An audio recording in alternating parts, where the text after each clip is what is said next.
Hello students हम अपने unit 5 का जो टॉपिक पढ़ रहे थे क्रिएटिविटी। आज क्रिएटिविटी टॉपिक का लास्ट ये वीडियो होगा।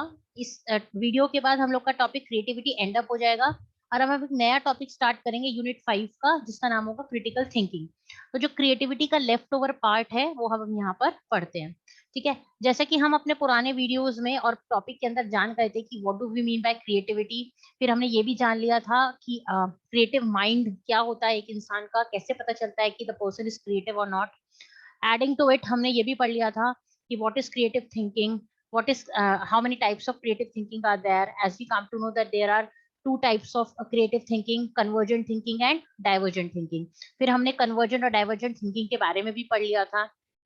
उसके बाद हमने डाइवर्जेंट थिंकिंग और कन्वर्जेंट थिंकिंग के एलिमेंट्स के बारे में पढ़ा था। अगर मैं एलिमेंट्स की बात करूं तो तीन हमारे जो सिलेबस में है, सिर्फ ऊपर के तीन ही जो है एलिमेंट्स हैं, और बाकी के जो है वो मैंने सिर्फ आपको एक आइडिया देने के लिए कि ये होते हैं, यहाँ पर नोट्स में लिख दिए थे। उसके बाद एज पर नोट्स हमारा टॉपिक आता है क्रिटिकल थिंकिंग, लेकिन हम ये इसको बाद में पढ़ेंगे क्योंकि अभी हमारा थोड़ा सा क्रिएटिविटी नाम का टॉपिक लेफ्ट ओवर है। तो हम क्रिएटिविटी नाम के टॉपिक को पहले वाइंड अप करेंगे, then we start up with critical thinking. तो आज के इस वीडियो में जो क्रिएटिविटी का लेफ्ट ओवर पार्ट है वो हम पढ़ लेते हैं। यहाँ पर इसने एक क्विक रिव्यू दिया हुआ है कि व्हाट इज क्रिएटिविटी। वैसे तो हम लोग ने जान लिया है कि क्रिएटिविटी मतलब होता है किसी चीज की कोई काम को करना, कुछ अलग ढंग से करना।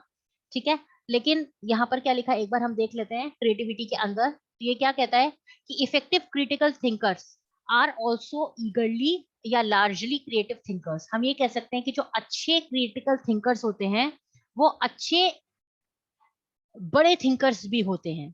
क्रिएटिव थिंकर्स जो होते हैं वो रिजेक्ट कर देते हैं क्या, standardize format for problem solving. अब इसका मतलब क्या होता है, जो एक सेट चीज बनी हुई होती है, जो एक सेट पैटर्न होता है, ये लोग उस चीज को अवॉइड अप कर देते हैं। ठीक है, ये लोग उस चीज का अवॉइड अप कर देते हैं बाय सेइंग दैट कि हमें जो प्रॉपर स्टैंडर्ड बने हुए हम उससे काम नहीं करेंगे। अगर हम प्रॉपर स्टैंडर्ड्स पे वर्कअप करेंगे तो हमारी क्रिएटिविटी किस काम की, हम किस काम के क्रिएटिव क्रिएटिव तो तब होंगे ना जब लीक से कुछ हटके काम करेंगे। तो जो क्रिएटिव थिंकर्स होते हैं वो रिजेक्ट कर देते हैं स्टैंडर्डाइज फॉर्मेट्स को अपनी प्रॉब्लम सॉल्व के लिए, और उस चीज से हटके, उस चीज से बाहर निकल के, जो इनका स्टैंडर्डाइज फॉर्मेट होता है किसी भी प्रॉब्लम को सॉल्व करने का, ये बाकी के चीजों को फॉलो अप करते हैं उस प्रॉब्लम को सॉल्व करने के लिए। उनके पास या उनके बहुत सारे वाइड रेंज ऑफ इंटरेस्ट होते हैं, और ये मल्टीपल पर्सपेक्टिव ऑफ प्रॉब्लम्स, यानी कि प्रॉब्लम्स को सॉल्व करने के लिए बहुत सारे पहलुओं पर फोकस अप करते रहते हैं। दोनों ही चीजों में अगर हम डिफरेंस की बात करें तो जो क्रिटिकल थिंकर्स होते हैं और जो क्रिएटिव थिंकर्स होते हैं वो ये मानते हैं, अगर मैं पहले क्रिएटिव की बात करूं, क्रिएटिव थिंकर्स जो होते हैं वो ये कहते हैं कि क्रिएटिविटी जो होती है वो जुड़ी होती है नए नए आइडियाज को बाहर निकालने के लिए। और क्रिटिकल थिंकर्स क्या कहते हैं कि हमें चीजों को पहले एनालाइज करना चाहिए, फिर उसके पास उस चीज को अप्रेस करना चाहिए। जबकि क्रिटिकल थिंकर्स की सोच से परे क्रिएटिव थिंकर्स क्या कहते हैं, भाई क्रिटिकल का मतलब होता है जो डीप एनालिसिस करते हैं, और क्रिएटिव का मतलब क्या होता है जो चीजों को अलग पहलू से ढंग से करने की कोशिश करते हैं। उनका फोकस एनालिसिस करने का नहीं होता है, उनका फोकस काम को कुछ अलग ढंग से करने का होता है। तो क्रिएटिविटी वाले जो थिंकर्स होते हैं, जो क्रिएटिव थिंकर्स होते हैं, वो कहते हैं कि मैं तो बहुत सारे आइडियाज निकाल के लाऊंगा, अलग अलग पैरामीटर्स पर अलग अलग अच्छे अच्छे ढंग से डिफरेंट डिफरेंट तरीके से काम को करूंगा। जबकि क्रिटिकल थिंकर्स क्या कहते हैं, हम एक ही तरीके से काम करेंगे, लेकिन हम कोशिश करेंगे कि जो भी काम हम करें वो प्रॉपर एनालिसिस के बाद करें। एनालिसिस का मतलब क्या होता है, प्रॉपर इवैल्यूएशन के बाद करें, प्रॉपर इंटरप्रिटेशन करने के बाद ही हम उस चीज को करें। कहने का मतलब है कि क्रिएटिविटी जब हम करते हैं तो उनमें हम साइंस के फैक्ट्स को बेस नहीं बनाते, लेकिन जब हम क्रिटिकली किसी चीज को एग्जामिन करते हैं या किसी चीज की प्रॉब्लम को सोल्यूशन का डिराइव करने की कोशिश करते हैं, तो हम और आप उसके ऊपर फैक्ट्स एंड फिगर्स लगाते हैं। अगर हम क्रिएटिविटी की बात करते हैं तो ये भी बहुत इंपॉर्टेंट है, क्योंकि अगर हम और आप साइंस के फैक्ट्स फिगर्स लगाएंगे किसी प्रॉब्लम को सॉल्व करने के लिए तो ऑब्वियस सी बात है कि एक ही सोल्यूशन निकालेंगे। लेकिन अगर हम किसी चीज के अंदर क्रिएटिविटी निकालेंगे या लगाएंगे तो उसके अंदर हम और आप डिफरेंट सोल्यूशंस को बाहर निकालेंगे, यानी कि क्रिएटिविटी में नए नए आइडियाज निकल के आएंगे। जबकि क्रिटिकल थिंकिंग में, क्योंकि हम एक स्टैंडर्डाइज पैटर्न फॉलो करेंगे, रूल्स और रेगुलेशंस को फॉलो करेंगे, तो कुछ नया और लीक से हटके हम काम को नहीं कर पाएंगे। एज अ क्रिटिकल थिंकर, अगर हम क्रिटिकल थिंकर होते हैं तो आप सिर्फ क्रिएटिव माइंड की बात करेंगे और आपका जो माइंड है वो हमेशा एक्टिव रहना चाहिए। जबकि क्रिटिकल थिंकर्स जो होते हैं, वो क्रिएटिव थिंकर्स जो होते हैं, वो हमेशा चीज को अलग पहलू से सोचते हैं। अगर उनका दिमाग पैसिव भी चल रहा है, एक्टिवली नहीं भी सोच रहा है, तब भी वो लोग उस काम को करते रहते हैं। नेक्स्ट पॉइंट क्या कहता है, problems come in all forms. हर इंसान की जिंदगी में प्रॉब्लम्स आती ही रहती हैं। ये बहुत ज्यादा जरूरी होता है कि हम और आप उन प्रॉब्लम्स को तोड़ें, कुछ रूल्स और रेगुलेशंस बनाएं, ताकि हम उन प्रॉब्लम्स का सोल्यूशन निकाल पाए। ये आप अपने एंड अप पे कर सकते हैं। अब ये आपके ऊपर है कि अपनी प्रॉब्लम्स को सॉल्व करने के लिए आप जो हमेशा करते आए थे वही फॉर्मूला अप्लाई करते हैं, या अपनी प्रॉब्लम्स को सॉल्व करने के लिए इस बार आप कोई नया ढंग सोचते हैं। अगर आप पुराना फॉर्मूला जो आज तक अपनी प्रॉब्लम को सॉल्व करते हुए आए थे अपनाते हैं, तो आप क्रिटिकल थिंकर हो गए। और अगर आप उस प्रॉब्लम को सॉल्व करने के लिए अब कुछ नया तरीका अपनाने की कोशिश कर रहे हो, तो आप क्रिएटिव थिंकर होंगे। ठीक है, नेक्स्ट क्या है आपका, it is not the habit of critical thinkers to rely on old ideas. अब जो क्रिटिकल थिंकर्स होते हैं वो हमेशा क्या करते हैं, जो पुरानी वो करते आ रहे हैं वही हैबिट्स को फॉलो अप नहीं करते हैं, कुछ अलग हटके करने की कोशिश भी करते हैं। ये लोग हमेशा नए नए प्रोस्पेक्ट्स को खोजते रहते हैं कि हम कुछ नया सोचें, नए ओपिनियंस लाके कुछ अलग और लीक से हटके काम करें। जो ओल्ड पैटर्न है क्वालिटी ऑफ वर्क का, ये उस चीज को फॉलो अप करना पसंद नहीं करते हैं। ये लोग सोचते हैं कि क्यों हम अपनी परफॉर्मेंस को, अपनी टीम की परफॉर्मेंस को खराब करें। इसीलिए एनी टाइम, कभी भी अगर आप कोई सोल्यूशन खोज रहे हैं, अगर आप कभी भी किसी भी प्रॉब्लम का सोल्यूशन खोज रहे हैं, तो क्रिटिकल तो आप हो सकते हैं, क्रिटिकल होने की बजाय आपको क्रिएटिव होना चाहिए। आप लोग क्या करिए, ज्यादा एक ही चीज पर फोकस करने की बजाय उस चीज को और बेहतर तरीके से करने के लिए नए नए सॉल्यूशंस को लाने की कोशिश करें। फॉर एग्जाम्पल, अगर आप एग्जाम में पढ़ाई करते हैं, आपने अपने एक सेट पैटर्न बना रखा है कि मैं हमेशा इस सब्जेक्ट को ऐसे पढ़ाई करूंगा। अब आप हमेशा उसी तरीके से पढ़ते हैं, लेकिन आप शायद कामयाबी हासिल नहीं कर पा रहे हैं उस चीज में। अब आपने सोचा कि इस बार एग्जाम आने पर इस सब्जेक्ट को मैं इस तरीके से नहीं पढ़ूंगा, इस सब्जेक्ट को मैं इस तरीके से पढ़ूंगा।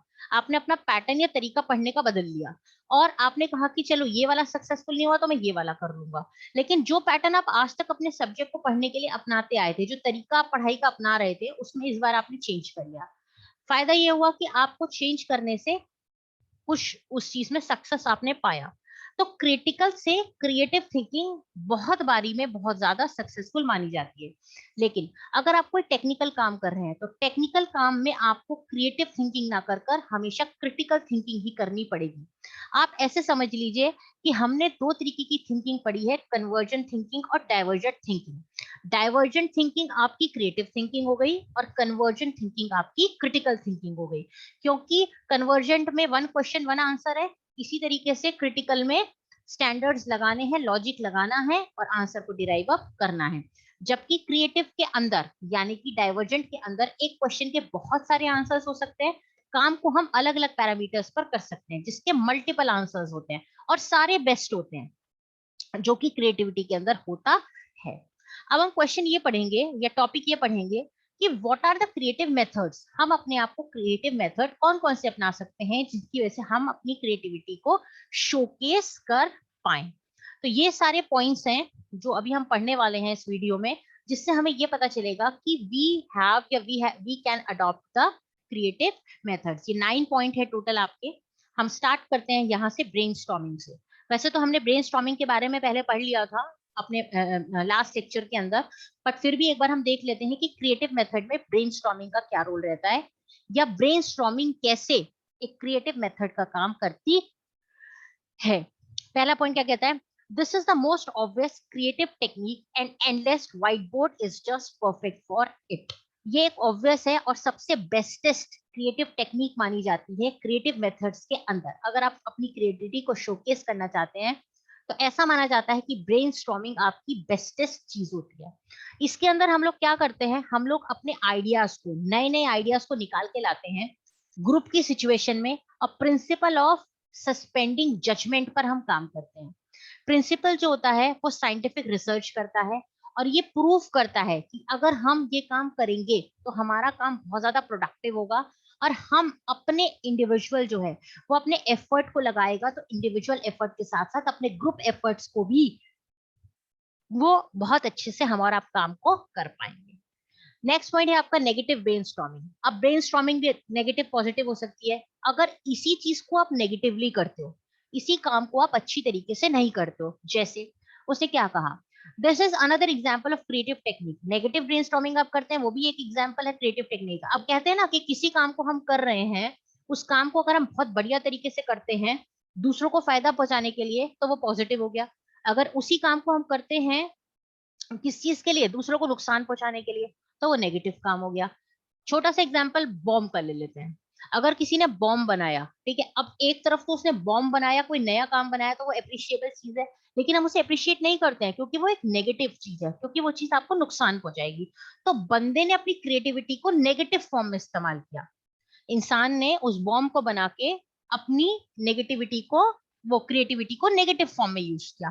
कभी कभी उस बॉम्ब को हम पॉजिटिव तौर पे भी इस्तेमाल करते हैं। अब आप ये कहने लगे मैम आर्मी वाले बना रहे हैं तो वो तो पॉजिटिव तौर पे है, बिल्कुल सही बात है, लेकिन कहीं ना कहीं वो एक नेगेटिव चीज है या नहीं है, क्योंकि कहीं ना कहीं बॉम्ब से कोई फायदा तो होना है नहीं, किसी ना किसी की जान तो जाएगी ही जाएगी। तो वही चीज आपकी आती है नेगेटिविटी में। तो नेगेटिव ब्रेनस्टॉर्मिंग क्या कहती है, this is another example of creative technique. ये बात मैंने आपको बता दी।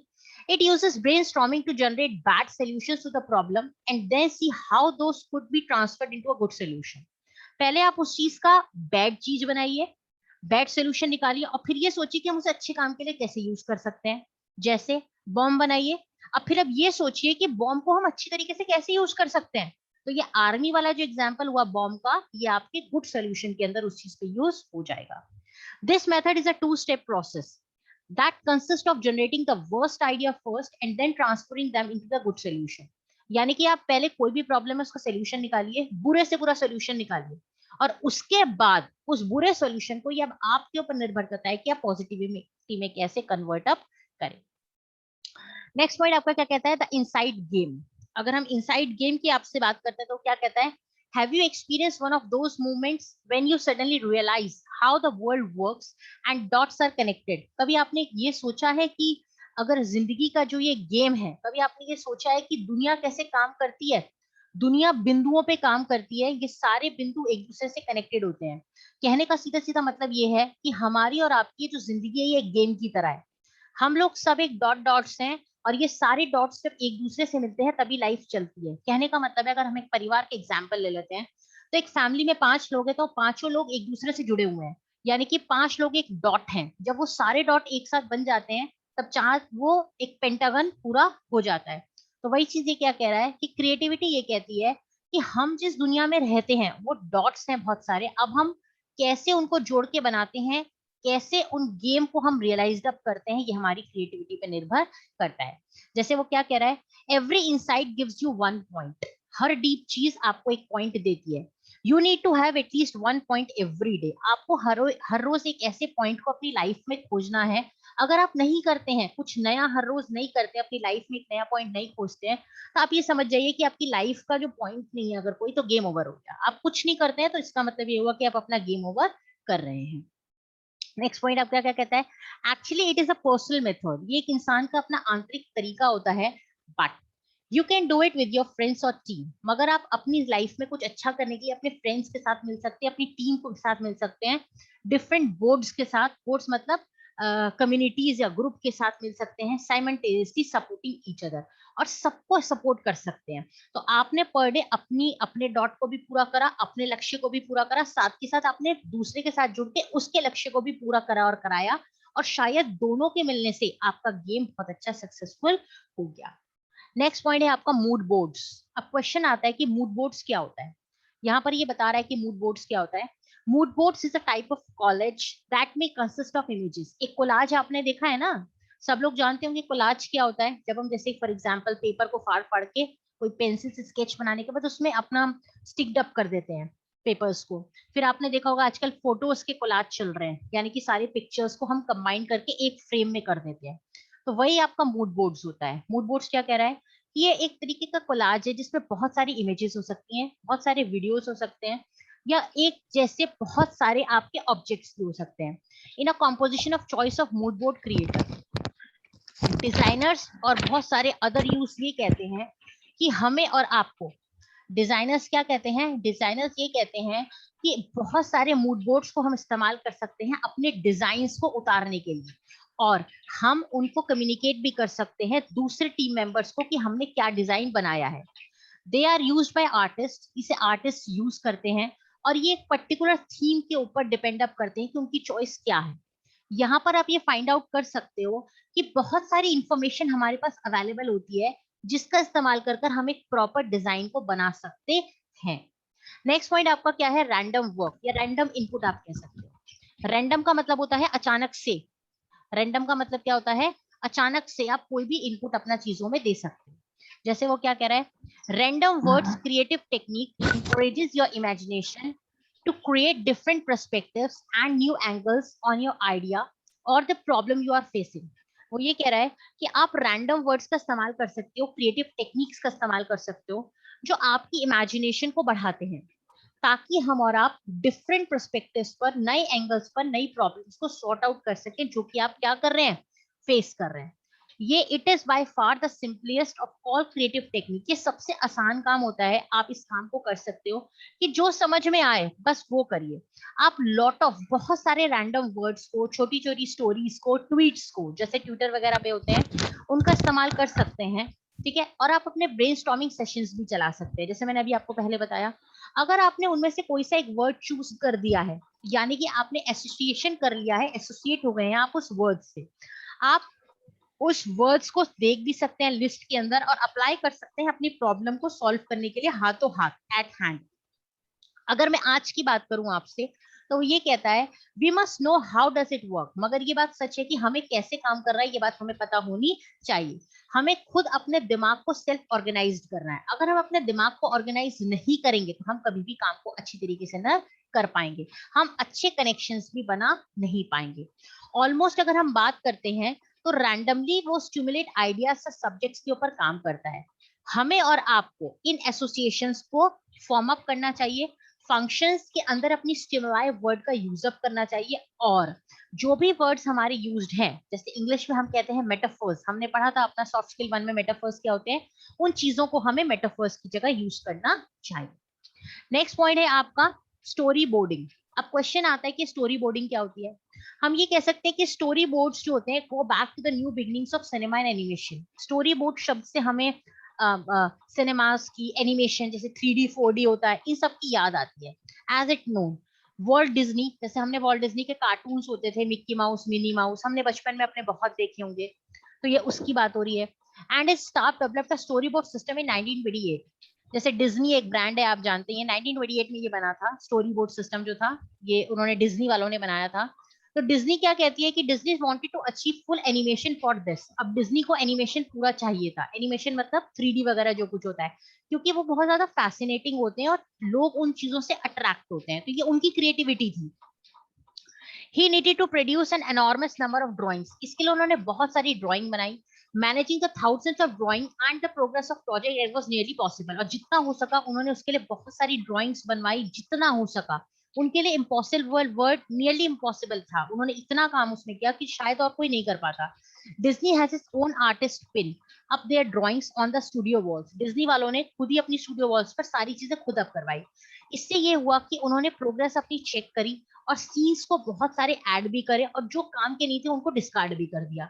अगर हम स्टोरी बोर्डिंग की बात करते हैं तो ये बहुत ज्यादा क्रिएटिव टेक्निक होती है, ये ऊपर उन्होंने डिज्नी का एक एग्जांपल दिया है। अगर हम स्टोरी बोर्डिंग की बात करते हैं तो ये बहुत अच्छी टेक्निक होती है जिसे हम अपने बिजनेस में भी यूज कर सकते हैं। कहने का मतलब ये है कि story boards are used today in industry for planning, advertisement, campaigning, commercial as a. अच्छा, ये कह रहा है कि आजकल हम अपने स्टोरी बोर्ड्स का हर जगह यूज अप करते हैं। कैसे करते हैं, आप किसी कंपनी में जाते हैं, इनफैक्ट आप कॉलेज में ही आते हैं, आप देखते हैं कॉलेज में बहुत सारे फ्लेक्स लगे हुए हैं, कॉलेज में बहुत सारे पोस्टर्स लगे हुए हैं, कॉलेज में जो इवेंट्स हो चुके हैं उनके भी और जो होने वाले हैं उनके भी, सबके एडवर्टीजमेंट के तौर पे बोर्ड्स, होर्डिंग, फ्लेक्सेस लगे हुए हैं। तो ये क्रिएटिविटी ही तो है, अपनी बातों को सामने वाले को बताने के लिए। नेक्स्ट पॉइंट है आपका मेटाफोरियल थिंकिंग। अब क्वेश्चन आता है that what do we mean by metaphorical thinking. अगर मैं आपसे मेटाफोरियल थिंकिंग की बात करती हूँ तो मेटाफर थिंकिंग जो होती है, मेथड जो होता है, वो क्या करता है, मेटाफर थिंकिंग मेथड जो होता है वो कनेक्ट करता है दो यूनिवर्स ऑफ मीनिंग को, दो चीजों को आपस में जोड़ता है। एग्जाम्पल, अगर हम फूड चेन की बात करते हैं, सब लोगों ने साइंस में स्कूल टाइम में फूड चेन पढ़ी होगी, तो जो मेटाफोरियल थिंकिंग होती है वो उसी के ऊपर बेस्ड होती है।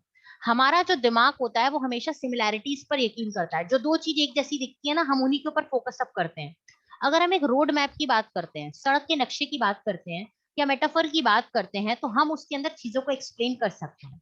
हम इमेजिन कर सकते हैं सारी चीजों को एक फ्रेम में भी, और हम इमेजिन कर सकते हैं सारी चीजों को अलग अलग कंसेप्चुअल फ्रेम में भी। ये हमारी मदद भी कर सकता है। जैसे इसने एक एग्जांपल दिया है, अगर हम कोई इमेज देखते हैं, एक इटालियन वॉलिन कंपोजर था जिसका नाम था विवेल्डीज, उसके नाम की हम बात कर रहे हैं, ठीक है। तो प्रीमा वेरा उसको हम कहा करते थे।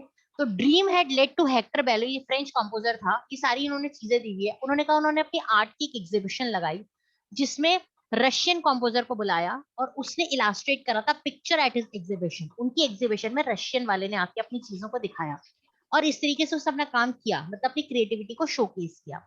इसलिए वो क्या कह रहा है, put everything that you need on a board, जो भी चीज आपको चाहिए वो सब एक जगह रखो, सारे वर्ड, सारे इमेजेस, सारे वीडियो, सारे आइकन्स, और वो आपको कुछ नया बनाने का मौका देगा। जैसे मान लीजिए आपको ड्राइंग करनी है, अब आप सोच रहे हो मैं कुछ ड्रॉ करूं, तो आपके पास जितना भी ड्राइंग का सामान है वो सारी एक जगह इकट्ठा करो, अब फिर देखो कि आप उस चीज से क्या नया बना सकते हो। एग्जाम्पल के तौर पर एक और एग्जाम्पल लेते हैं, आपको कुछ अच्छी चीज बनानी है खाने की, तो आपके पास कोई स्नैक्स से रिलेटेड, जैसे कहते हैं मुझे कोई अच्छी सी ग्रेवी वाली सब्जी बनानी, तो मेरे पास जो जो भी चीजें अवेलेबल है ग्रेवी की सब्जी से संबंधित मैं रख लूंगी, जो भी वेजिटेबल्स हैं, कॉटेज चीज है, सब एक चीज रखो और फिर सोचो कि अब इन चीजों से मैं क्या बना सकता हूँ। नेक्स्ट है आपका माइंड मैपिंग। अगर मैं माइंड मैपिंग की आपसे बात करूं, तो माइंड मैप्स टेक्निक्स जो होती है वो टोनी ब्रूजन ने हमारी टेक्निक हमारे सामने लाए थे। ये एक बहुत अच्छी टेक्निक होती है, structuring information and note taking, कोई भी चीज को लिखने के लिए माइंड मैपिंग दिमाग से होती है ये हमेशा। Mind maps are also useful during the brain storming session, जब हम ब्रेन स्टॉर्मिंग करते हैं, जो मैंने अभी अभी पढ़ाया उसमें भी ये बहुत ज्यादा यूज होती है। माइंड मैप में हम क्या करते हैं, जो हमारा सेंटर बोर्ड होता है वो मेन आइडिया हमारे माइंड में रहता है, वो इनवाइट करता है और चीजों को अपने दिमाग, ये सब कुछ दिमाग में ही हो रहा है, ठीक है, सारी डायरेक्शन से हम उस चीज के बारे में सोचते हैं और फिर सब चीजों को एक साथ ऑर्गेनाइज करके हम सारी चीजों को करके एक कंक्लूजन को अपनी क्रिएटिविटी पे डिराइव अप करते हैं। अगर मैं कलर्स की बात करूं, link, post, shapes, icon, images, videos, ये सब चीजें मुझे हेल्प करती हैं अपने दिमाग में एक विजुअल मैप बनाने के लिए। जैसे कहते हैं ना कि कोई भी बात हम कहते हैं आपसे, तुम कहते हैं ना बेटा सोचो इस चीज के बारे में कि वो लड़का वहां गया, उसने ये किया, उसने ये किया, तो जो आप ये माइंड में एक दूसरी चीजों से बनाते रहते हो, अपनी माइंड में कल्पना करते हो, अच्छा वो लड़का वहां गया, वहां से वहां गया, उस कार में बैठा, उसने उससे बात की, तो अपने दिमाग में जो आप ये सोचते हो इसको कहते हैं माइंड मैपिंग, ये भी एक क्रिएटिविटी है। लास्ट पॉइंट आपका क्या कहता है, ब्रेन शिफ्टर, दिमाग चेंज हो जाता है, मतलब अपनी क्रिएटिविटी को हम नेक्स्ट डायरेक्शन में कर देते हैं। जैसे मैंने अभी अभी आपको बताया था कि क्रिएटिविटी डाइवर्जेंट थिंकिंग का पार्ट है, तो हम ब्रेन शिफ्टर में क्या करते हैं, अपने ब्रेन की सोच को जो भी आपका है उसको हम शिफ्ट अप करने की कोशिश करते हैं। जैसे वो क्या कह रहा है, brain shifter is one of the creative technique that is similar to mind mapping. जैसे कि ब्रेन शिफ्टर है, माइंड मैपिंग भी माइंड और ब्रेन एक ही तो चीज होती है, उसी की तरह होता है। But you should act as a but you should act as if you are someone else, आप ऐसे एक्ट करो जैसे आप कुछ और चीज के बारे में बात करते हो। इसका पर्पस सीधा सीधा ब्रेन शिफ्टर का ये होता है कि आप नए नए आइडियाज को बनाएं जो कि आपने अभी तक कभी सोचे ही नहीं, ऐसी चीजों को सोचें जो आपने अभी तक कभी भी सोची नहीं। Get into character by changing a mindset, अपने कैरेक्टर अंदर घुस जाओ और उस चीज के बारे में अपना दिमाग बिल्कुल चेंज कर दो। आप try to think like other person, जैसे हम एम्पथी कहते हैं ना, वो ब्रेन शिफ्टर है। आप अपने बारे में अपने नजरिए से चीजों को ना सोचकर दूसरे के नजरिए से सोचो। दैट इज, इसका मतलब क्या होता है कि आप अपने आप को सोचो कि मैं डॉक्टर हूँ, तो डॉक्टर के किरदार में ढाल के देखो तो आप डॉक्टर की तरह सोचने लगोगे। लॉयर हूँ, या एक बच्चे हो, नॉट अ बैटमैन, आप कोई बैटमैन नहीं हो। Start to write your own ideas and post its thinking as your super hero, आप अपने बारे में चीजों को लिखना शुरू करो, ठीक है, जैसे कि आप खुद ही अपने आप के super hero. If you are useful this method, अगर आप इस यूज को मेथड करोगे किसी ग्रुप के अंदर, तो आप उसके अंदर क्या कर सकते हो, give the roles to each other before the session, जब तक सेशन खत्म ना हो जाए तब तक आप दूसरे लोगों को उस चीज के बारे में क्या कर सकते हो, तब तक आप उस दूसरे लोगों को उस चीज के बारे में बता सकते हो। तो इसके साथ आपका टॉपिक खत्म हो जाता है, जिस टॉपिक का नाम था आपका क्रिएटिव मेथड्स। ये बहुत इंपॉर्टेंट टॉपिक है क्रिएटिव मेथड्स। अगर यूनिट 5 में से क्रिएटिविटी और क्रिटिकल थिंकिंग में से मैं इंपॉर्टेंट टॉपिक्स की बात करूं, तो अभी तक मैंने दो इंपॉर्टेंट टॉपिक्स आपको पढ़ाए हैं, that what is the difference between creative method के कॉन्टीजेंट और डाइवर्जेंट थिंकिंग में, और क्रिएटिव मेथड्स क्या होते हैं। ठीक है, तो अब हम अपने जब नेक्स्ट वीडियो में मिलेंगे तो हम अपना लास्ट टॉपिक पढ़ेंगे सिलेबस का, जिस टॉपिक का नाम आपका होगा what do we mean by critical thinking. तो ये क्रिटिकल थिंकिंग हमारा आप पढ़ेंगे और उसके साथ हमारा यूनिट 5 भी कंप्लीट हो जाएगा। किसी को कोई प्रॉब्लम हो तो प्लीज मुझसे पूछ लीजिएगा, एल्स हमारा क्रिएटिविटी नाम का टॉपिक खत्म हो जाता है। अब नेक्स्ट वीडियो में हम और आप क्रिटिकल थिंकिंग के बारे में पढ़ेंगे। ठीक है, थैंक यू।